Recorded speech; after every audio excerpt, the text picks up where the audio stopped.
예수님보다 6개월 먼저 태어난 세례 요한이 예수님보다 먼저 활동을 시작을 했습니다. 세례 요한의 활동은 요단강가에서 세례를 베푸는 일이었습니다. 요한이 세례를 베풀 때 많은 사람들이 몰려들었고 이스라엘 전역이 상당히 긴장하고 또 떠들썩했습니다. 당시에 예루살렘에 있었던 대제사장이나 또 제사장, 서기관들 이런 사람들은 상당히 긴장을 했습니다.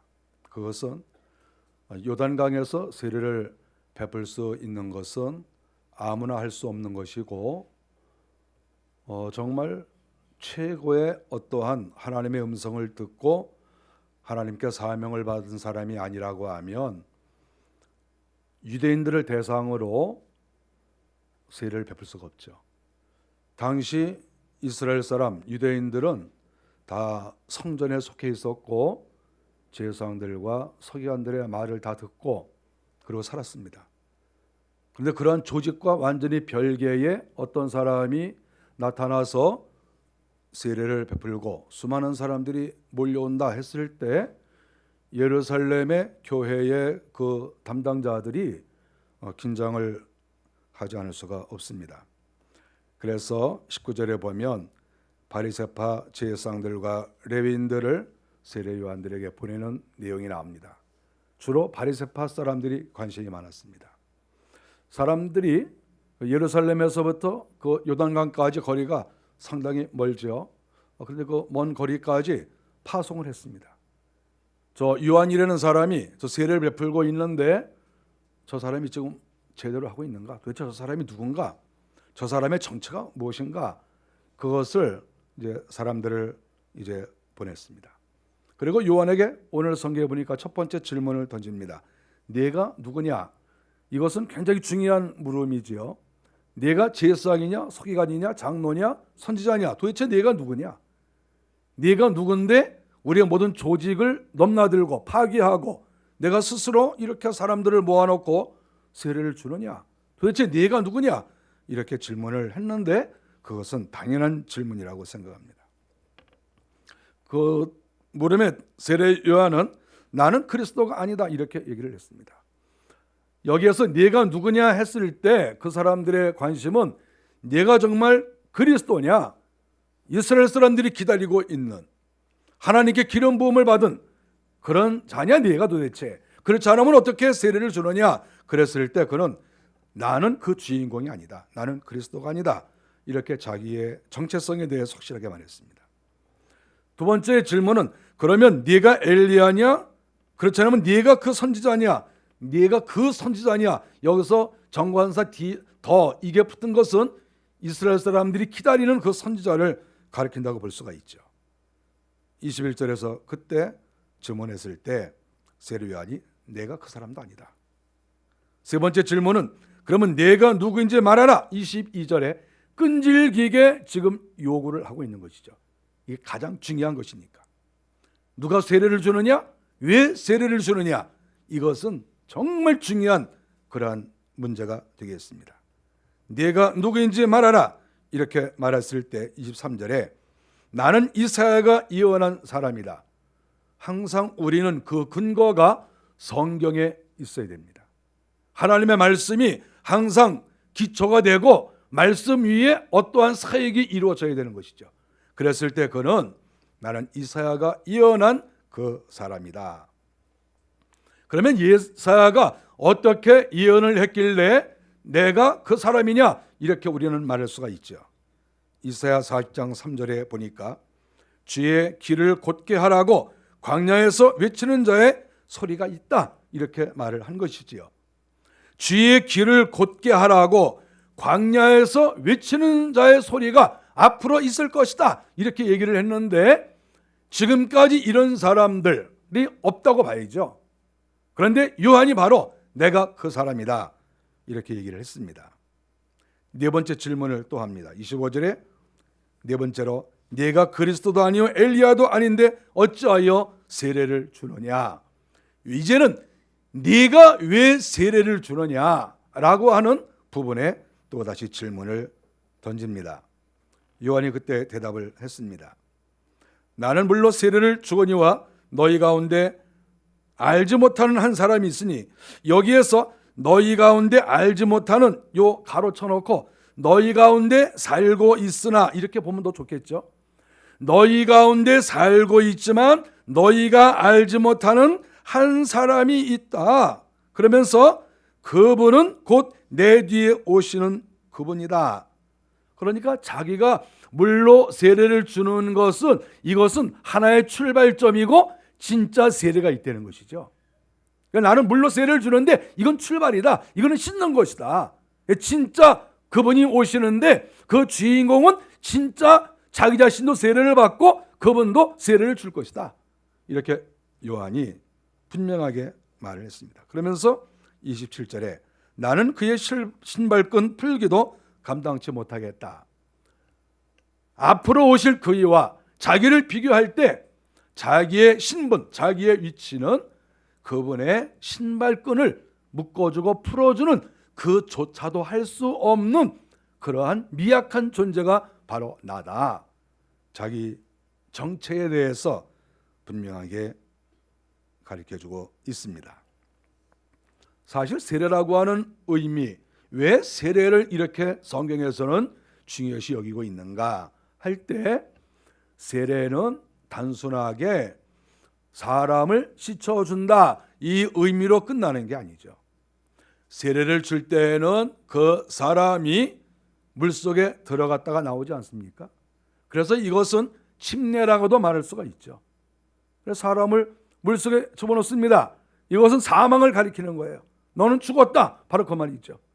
그래서 물속에 사람을 완전히 이제 잠수시켜 놓고 시간이 좀 지난 다음에 너는 완전히 죽었다. 이런 사인을 주고 본인도 알고 나는 이제 죽었다. 그리고 그 다음 단계로 이 사람을 물 밖으로 나오게 함으로 너는 이제 살았다. 이러한 의미가 세례고 침례라고 하는 것이죠. 예수님께서 세례를 받으셨습니다. 세례 요한에게. 이 말을 하고 있는 이 본문이 이루어지기 전에 이미 예수님은 세례 요한에게 세례를 받았어요. 주님은 자기 자신이 세례 중에 세례, 참 세례를 받으신 거예요. 세례라고 하는 것은 죽었다가 살아나는 거예요. 예수님은 모든 하나님의 사람들이 세례를 받는데 그 세례의 본질, 그 세례의 원형을 주님께서는 십자가에서 보여주신 거예요.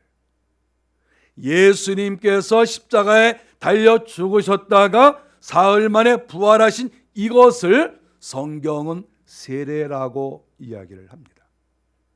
예수님이 장차 진짜 세례, 세례의 원형, 그것이 십자가에 죽으셨다가 부활하시는 것인데 그 원형을 우리 주님께서는 세례 요한에게서 세례를 받으셨다 하는 것을 알 수가 있습니다. 내 뒤에 오시는 이에 대해서 이렇게 세례 요한이 얘기를 하니까 많은 사람들이 궁금하게 여겼습니다. 도대체 누구냐? 어떤 사람인데 우리가 지금까지 보지 못했는데 우리 가운데 살고 있는 사람 중에서 그렇게 대단한 사람이 있단 말이야? 그래서 사람들이 궁금하게 여겼죠. 바로 그 궁금하게 여기는 그 다음 날, 오늘 성경에 그 이튿날 이렇게 나왔습니다. 그 이튿날 우리 주님께서 또다시 요단강 세례 요한이 세례를 베푸는 그 장소에 주님이 나타나셨습니다. 주님이 왜 나타나셨을까? 저는 생각을 많이 해봤어요. 주님께서 세례 요한에게 세례를 받으셨으면 그것으로 끝난 거예요. 거기 또 올 필요가 뭐가 있겠습니까? 주님은 세례를 베푸신 적이 없어요. 주님은 거기에서 아무것도 하실 일이 없어요. 그런데 주님께서 그 다음날 요한이 예루살렘에서부터 내려온 그 사람들과 대화를 나누고 장차 그분께서 계신다, 그분께서 대단한 일을 하신다 이렇게 얘기를 했는데 바로 그 다음날 우리 주님께서 그 자리에 이렇게 오신 것이지요. 많은 사람들이 궁금해하고 많은 사람들이 도대체 그 사람이 누구냐 그랬을 때 주님께서 숨지 않으시고 그래 내가 여기 있다. 그리고 주님이 그 질문의 현장, 의심을 갖고 있는 그 현장에 주님께서 그래 바로 내가 세례 요한이 증거하는 주인공이다. 그러면서 주님께서 그 자리에 나타나셨다. 그래서 성경은 그 이튿날 이렇게 이 부분을 강조하고 있는 것이죠. 예수님께서 나타나셨을 때 바로 현장이 이제 현장 교육이 이루어지는 것이죠. 예수님이 나타나셨을 때 드디어 세례 요한이 입을 엽니다. 29절에 예수님을 보면서 보라 세상 죄를 지고 가는 하나님의 어린 양이로다. 내가 바로 어제 내가 지금까지 여러분들에게 이런 분이 오신다고 했는데 그분이 바로 여기에 오셨다. 현장에서 예수님을 딱 보여준 거예요. 네가 도대체 누구를 증거하느냐? 네가 증거하는 그리스도, 네가 증거하는 그 위대한 분이 도대체 누구냐? 그랬을 때 몰라도 돼 이렇게 말하지 않고, 나만 알면 돼 이렇게 말하지 않고, 모르니까 약 오르지 영영 죽겠지 이렇게 말하지 않고, 우리 주님이 그 자리에 딱 나타나시고 또 세례 요한은 바로 이분이시다 이렇게 수많은 사람들 앞에서 공포를 하는 것이지요. 보라 이분이 세상 죄를 지고 가는 하나님의 어린 양이다.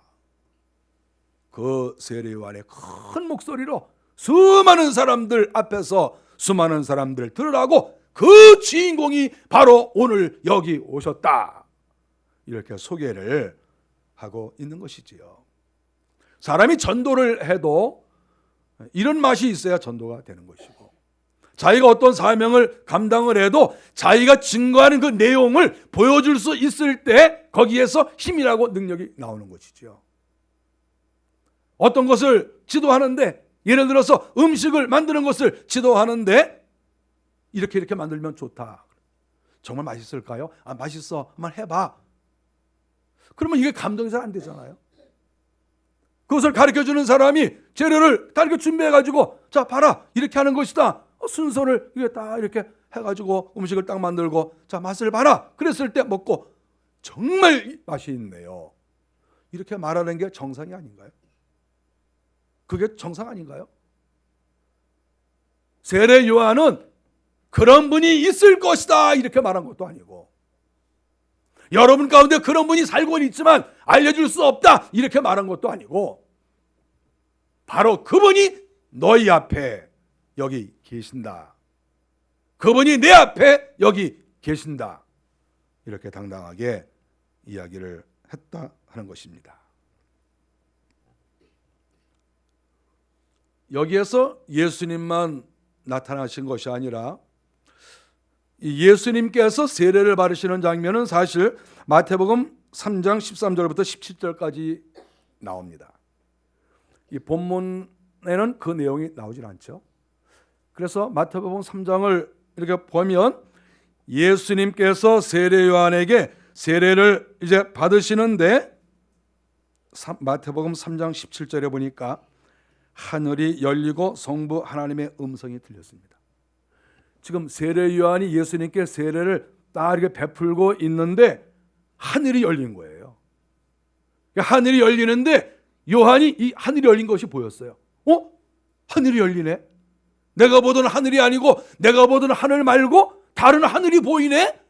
너무 놀라지 않았겠어요? 세례 주는 사람이 좀 사람을 보고 세례를 주는데 하늘이 열린 거예요. 마태복음 3장에 나와요.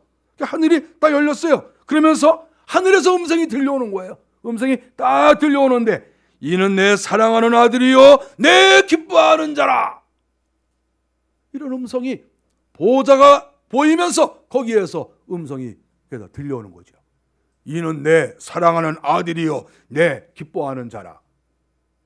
하늘에서 음성이 들렸으니까 지금 세례를 받고 있는 예수님이 어떤 분이라는 겁니까? 하나님의 아들이라는 거 아니겠어요?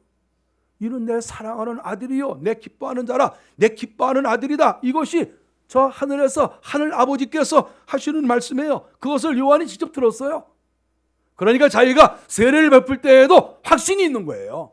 아, 이분이야말로 정말 그리스도고 이분이 온 세상을 구원하고 죄 가운데 우리를 건지실 분이구나. 이것을 요한이 현장에서 음성을 들은 것이지요.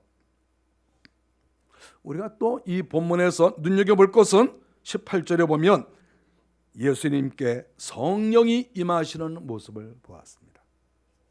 하나님의 음성만 들린 것이 아니라 하나님의 음성을 듣고 지금 세례 요한은 완전히 영적으로 이렇게 좀 업이 되고 긴장이 되고 흥분이 되고, 야, 정말 이거 대단한 거구나. 그리고 이러고 있는데 또 예수님 머리 위에 뭐가 또 이렇게 내려오는 거예요.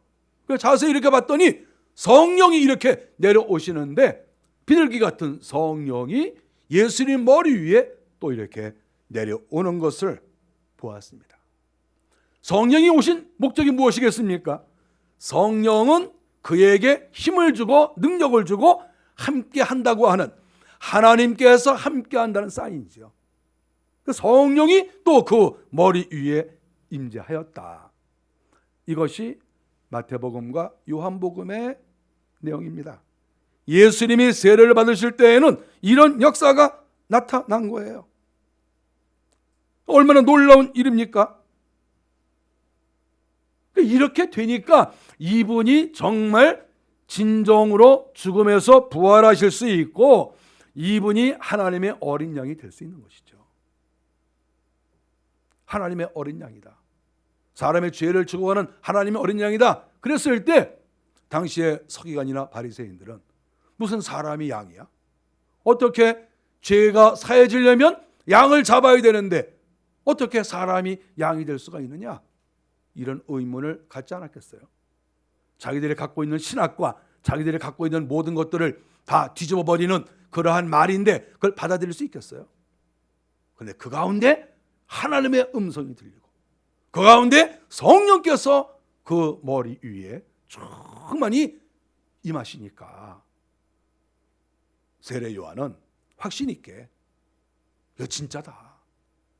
하나님께서 나에게 사명을 주시고 하나님께서 나에게 예수님에게 세례를 주라고 하고 예수님도 세례를 받겠다고 하셨는데, 아, 이거 진짜구나. 이거 이분이 정말 하나님의 아들이시고 예수 그리스도고 이분이 정말 우리의 죄를 지고 가시는 하나님의 어린 양이시구나. 이것을 세례 요한이 확실하게 그 마음에 갖게 되었다. 이렇게 말씀할 수 있습니다.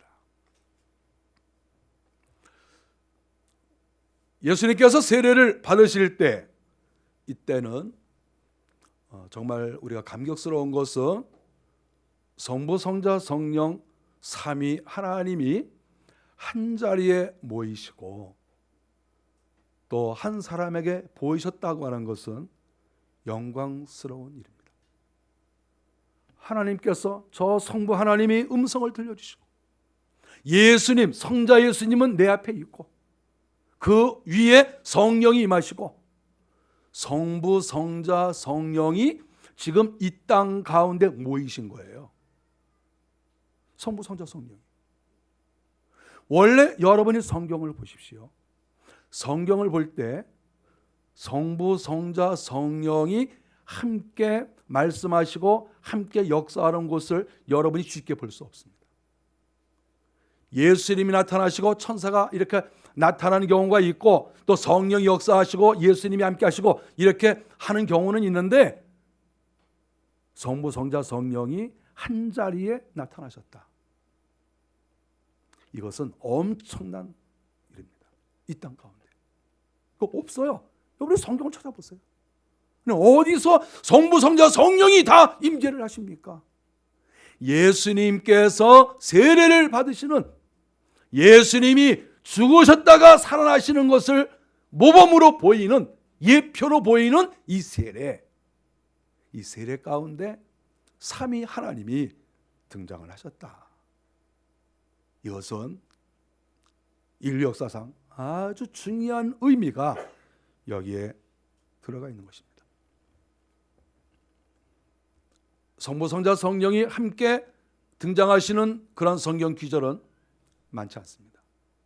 우리가 처음에 하나 발견할 수 있는 것은 창세기 1장 26절에 보면 하나님께서 사람을 만드실 때 거기에 힌트가 나옵니다.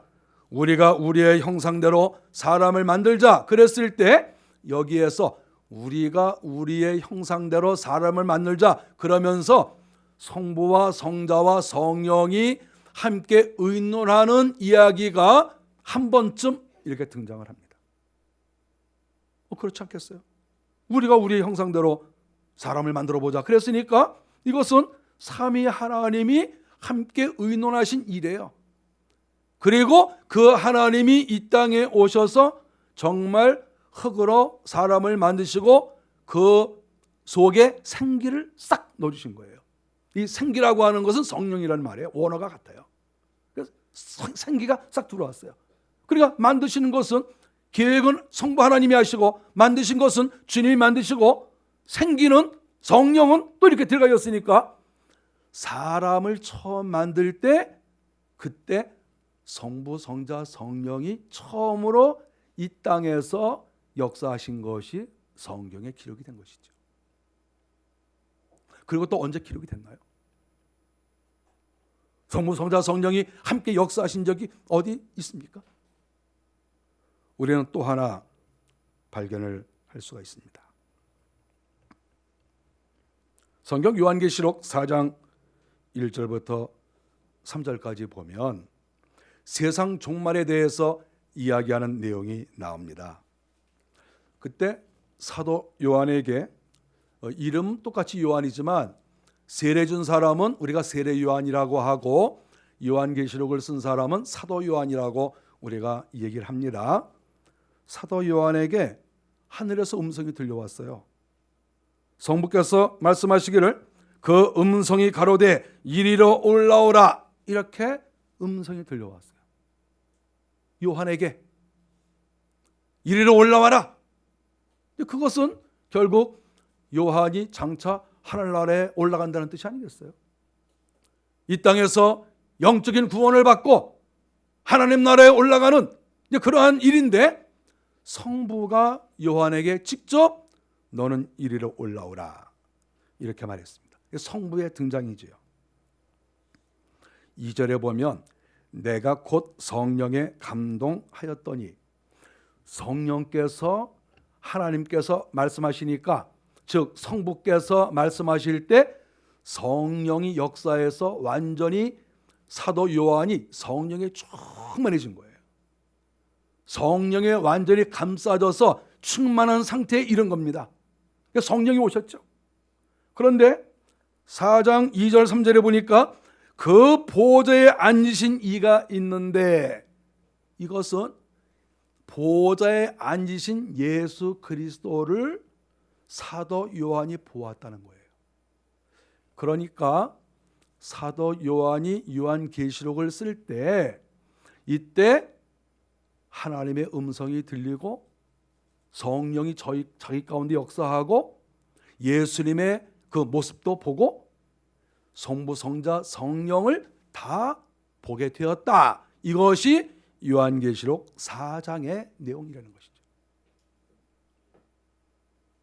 그러니까 창세기 1장 26절에 나오고 요한계시록 4장에 나오고 그리고 오늘 본문 그리고 마태복음에 예수님께서 세례를 받으실 때 그때 역시 똑같이 성부, 성자, 성령이 동시에 나타나시고 동시에 역사하시는 그러한 내용이 나옵니다. 그러므로 오늘 본문에서 예수님께서 세례를 받으시고 많은 사람 앞에서 이가 바로 장차 우리의 죄를 위해서 돌아가실 그리고 부활하실 예수 그리스도라고 하는 것을 세례라고 하는 것을 통해서 선포하고 있다 하는 것을 알 수 있습니다.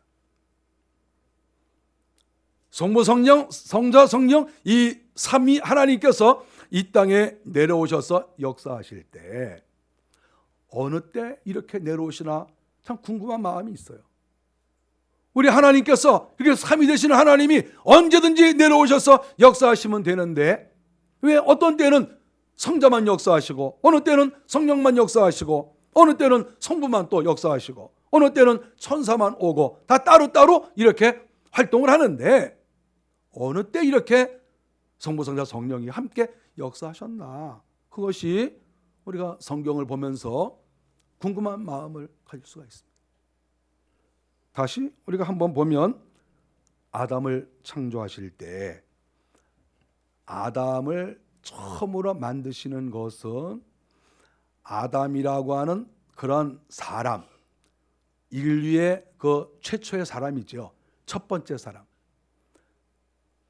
흙에서 흙으로 끝나는 게 아니라 흙 속에 생명을 넣어서 하나님의 형상을 담는 생명체, 이 생명체를 만드는데 성부, 성자, 성령이 동원이 되셨다, 이렇게 볼 수가 있어요. 그러면 요한계시록 4장에 나오는 것은 무엇입니까? 요한계시록 4장의 내용도 결국 보면 그 예언 속에서 이기는 자에게는 하늘 보좌에 앉게 하시겠다, 이런 말이 나오면서 너는 이리로 올라오라, 이렇게 말씀하셨거든요. 그래서 결국 요한계시록에 성부, 성자, 성령이 함께 역사하시는 것도 결국은 믿음 생활에서 이긴 사람들, 환난과 고통과 어려움을 다 이겨내고 자기의 믿음을 지킨 사람들, 그런 사람들은 구원을 받는 것이고 그 사람들은 생명이 하늘나라에 올라가는 것이죠. 바로 그 순간에 성부, 성자, 성령이 그 영혼을 살리고 그에게 하늘나라 생명을 주는 그러한 중요한 순간에 성부, 성자, 성령이 함께 나타나셨다 하는 것을 알 수가 있는 것이죠. 그래서 예수님께서 세례를 받으실 때 왜 성부, 성자, 성령이 함께 하셨겠습니까? 그것은 예수님 자체가 물속에 들어감으로 죽으신 것인데 다시 물속에서 나오면서 살아나신 것이 아닙니까? 결국 이것도 생명을 준다고 하는 의미가 있습니다. 그래서 창세기 1장, 그리고 마태복음에 나오는 것, 또 요한복음에 나오는 예수님의 세례, 그리고 요한계시록 4장, 다 이곳에 성부, 성자, 성령이 함께 역사하는데 그 역사하는 장면을 살펴보니까 결국은 생명을 주시려 했을 때 이 세 분이 함께 역사했다, 이렇게 우리는 성경을 볼 수가 있습니다. 세례 요한은 요단강 강변에 있으면서 삼위 하나님을 다 만났습니다. 성경에도 몇 번 나오지 않는 이러한 귀한 역사의 현장에 바로 있었습니다. 당시의 종교 지도자인 제사장, 바리새인들, 레위인들, 종교적인 그러한 고위직에 있었던 사람들은 하나님도 만나지 못하고 예수님도 알아보지 못하고 성령도 받지 못한 맹탕 같은 사람들인데 이런 사람들이 종교 지도자로 있었다. 그러나 그 시대에 광야에 있었던 세례 요한은 삼위 하나님을 다 만나보게 되었다 하는 것을 이 본문에서 발견할 수가 있습니다. 우리가 하나님을 만나 뵈는 것은 쉽지 않습니다. 성부든 성자든 성령이시든 어떤 분이든지 우리가 체험하는 것이 쉽지 않습니다. 아니 이스라엘 나라의 종교 지도자들도 체험하지 못했는데 일반 사람들이 체험하겠어요? 제사장들도 성부 하나님을 만나보고 예수님이 오셨는데도 못 알아보고 성령이 무엇인지도 모르는 그것이 이스라엘 나라의 지도자들의 모습이었다니까요. 아무것도 모르는 거예요. 아무것도. 굉장히 아는 것처럼 이렇게 사람들을 가리키는데 아무것도 모르는 사람들이 지도자인 거예요. 그것이 이스라엘 나라의 상황이에요. 저는 이 시대를 다시 한번 생각해 봅니다. 이 시대는 어떨까? 정말 이 시대의 지도자들은, 이 시대의 성도들은 하나님을 잘 알고 있을까? 바리새인들보다도 더 잘 알고 있을까? 제사장이나 레위인들보다도 더 잘 알고 있을까? 이런 생각을 해보게 됩니다. 세례 요한은 광야에 있었지만, 비록 정규교육은 받지 못한 것으로 보이지만 그는 광야에 있으면서 하나님을 깊이 체험하고 하나님의 사명을 감당한 그런 사람이다 하는 것을 이 본문을 통해서 알 수가 있습니다. 진정으로 하나님을 만난 사람은 자기를 높이지 않습니다. 세례 요한이 내 뒤에 오시는 이가 있는데 나는 그분의 신발끈도 풀 수가 없습니다. 이렇게 자기 자신이 어떤 사람이라는 것을 알았어요. 성부 하나님을 만나보든 성자 주님을 만나보시든 성령에 충만하든 정말 하나님을 만난 사람은 겸손해져요. 고개가 숙여지고 자기가 아무것도 아니라는 것을 깨닫고 자기가 죄인 중에 괴수라는 것을 알게 되어서 고개가 숙여지는 것이죠. 하나님께서 네가 의인이라 이렇게 말씀을 하셔도 아닙니다. 저는 구원은 받았으나 그러나 저는 죄인 중에 괴수입니다. 날마다 순종하고 고개를 숙이고 두렵고 떨림으로 구원을 이루어가는 그런 사람이 되는 것이지요. 이 세상에서 가장 축복된 사람이 어떤 사람입니까? 살아있으면서도 하나님을 만나 배우는 사람, 가장 축복된 사람이죠. 성령이 무엇인지도 모르는 사람이 이 땅에 허다하고 성령이 누구신지도 모르는 그런 사람이 성자를 만나봤겠어요?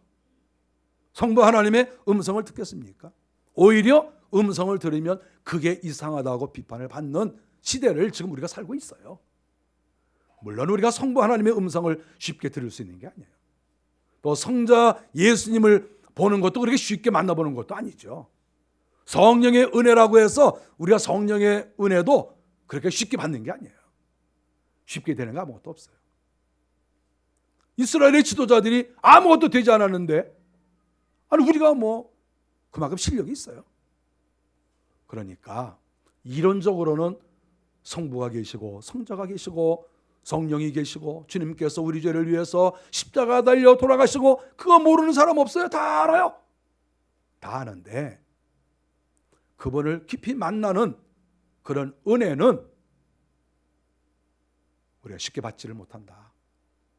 영적인 깊은 세계로 들어가는 사람은 정말 극소수다 하는 것을 옛날이나 지금이나 똑같다 이렇게 보는 것이죠.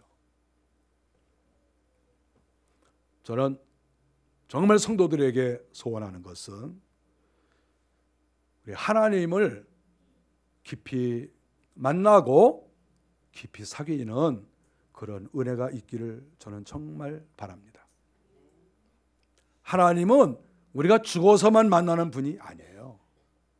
성령은 우리가 죽어서만 만나는 분이 아니고 우리가 이 땅에 살아있으면서 얼마든지 하나님을 체험하고 하나님을 만나고 그 은혜 속에 얼마든지 살 수가 있는 거예요.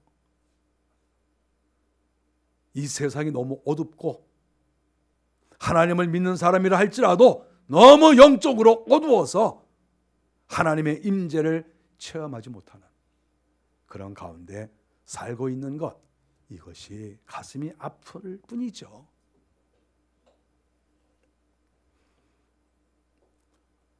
세례 요한에게 성부와 성자와 성령이 함께 나타나셔서 그에게 힘과 용기를 주었습니다. 이 시대에 성부, 성자, 성령은 똑같이 역사하십니다. 우리가 요청한다고 그분들이 오시는 것은 아니죠. 그러나 우리가 정말 주님을 사랑하고 주님 나라를 위해서 희생하고 정말 주님을 좋아하면 삼위 하나님 중에서 어떤 분이시든지 우리에게 오셔서 힘이 되시고 능력이 되시고 권세를 주시고 또 이 마지막 시대에 이긴 자가 되게 하시고 요한에게 말씀하신 것처럼 내가 이리로 올라오라, 우리가 하늘나라 올라갈 수 있는 이런 자격을 갖추면 얼마나 좋겠습니까? 하나님을 깊이 만나는 우리 모든 성도들이 되기를 주의 이름으로 간절히 바랍니다. 기도하겠습니다.